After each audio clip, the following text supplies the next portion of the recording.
lalu kita berharap mendapatkan syafaat beliau kelak di yaumul qiyamah. Allahumma amin. Ringkas saja saudara-saudara semua, jadi berkaitan dengan pernikahan akan saya sampaikan sebuah ayat di surat Ar-Rum ayat 21 insyaallah. A'udzubillahi minasyaitonirrajim. Wa min ayatihi an khalaqalakum min anfusikum azwaja litaskunu ilaiha wa ja'ala bainakum mawaddah wa rahmah. Jadi itu sebuah cuplikan ayat yang mengandung makna sangat besar. Jadi di dalamnya terdapat sebuah makna apa sih pernikahan itu. Jadi hikmahnya pun apa, nanti ciri-cirinya nikah apabila itu dirahmati Allah bagaimana. Jadi wa min ayatihi an khalaqalakum min anfusikum azwaja. Dan di antara tanda-tanda kekuasaan adalah menciptakan untuk dirimu azwaja, jadi pasangan, istri. Litaskunu ilaiha, supaya kamu itu menjadi cenderung dan tentram kepadanya. Wa ja'ala bainakum mawaddah wa rahmah, dan menjadikan di antara kamu rasa kasih dan sayang. Jadi itu pernikahan adalah merupakan salah satu tanda kekuasaan Allah. Kita berhasil di dalam pernikahan apabila tadi terdapat sebuah cuplikan litaskunu ilaiha. Kalau seseorang baik laki-laki atau perempuan setelah menikah belum tentram, itu belum mendapatkan arti atau belum mendapatkan hikmahnya sebuah rumah tangga, pernikahan. Jadi orang kalau memang nikahnya itu sukses, berhasil, litaskunu ilaiha, hasilnya yaitu kita itu sudah tentrem,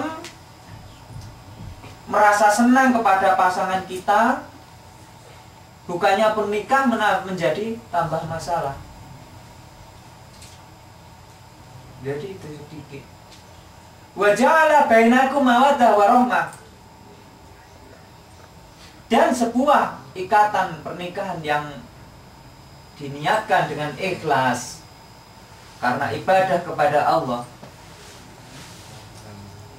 itu akan menghasilkan rasa mawaddah warahmah.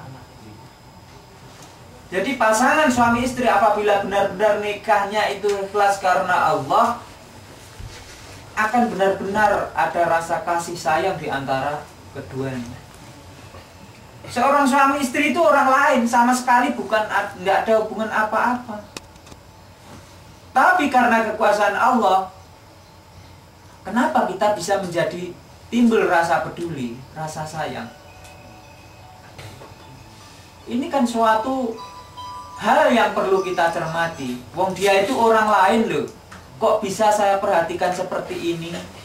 Ibaratnya kalau bahasa Jawa, orang laki-laki itu berkorban untuk istrinya, ya itu sedumuk bathuk sanyari bumi, dilabui dengan jiwa raganya, padahal itu orang lain. Itu loh salah satu rahasia atau salah satu hal yang harus kita pikirkan, kenapa manusia itu setelah menikah begini. Karena itu inilah yang harus kita cari. Kalau kita itu ingin sukses, atau bagaimana kita bisa mengukur kadar keberhasilan rumah tangga kita, pertama, apakah kita sudah tentram setelah berumah tangga?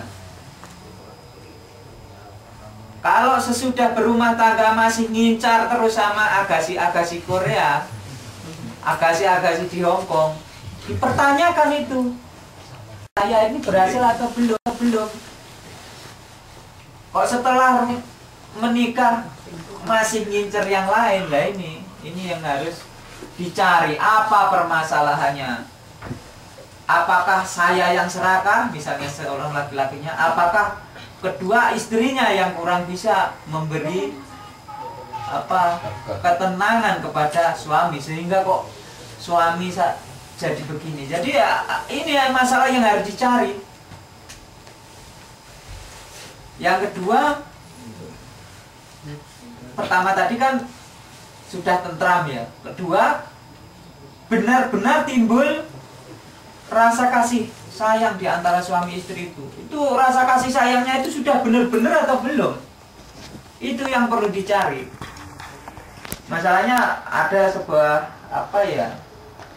ya rumusan tapi tidak pasti. Sesuatu yang sudah dipercayai atau sudah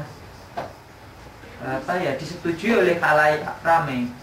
Pernikahan itu pada 1 tahun pertama adalah masa di mana kita akan diuji untuk menutup-nutupi semua keburukan kita. Jadi biasanya setelah 1 tahun, apabila di masa pacaran sifat kita itu disembunyikan, setelah setahun itu nanti keluar. Jadi masa pendekatan, masa pacaran itu disembunyikan karena apa? Kita masih takut kehilangan pasangan kita. Dan nanti ujian kedua setelah 7 tahun itu ada masa kejenuhan. Nah ini yang perlu diteliti lagi atau perlu kita waspadai. Nanti dalam rumah tangga itu kalau sudah benar-benar ada rasa kasih sayang di antara suami istri itu,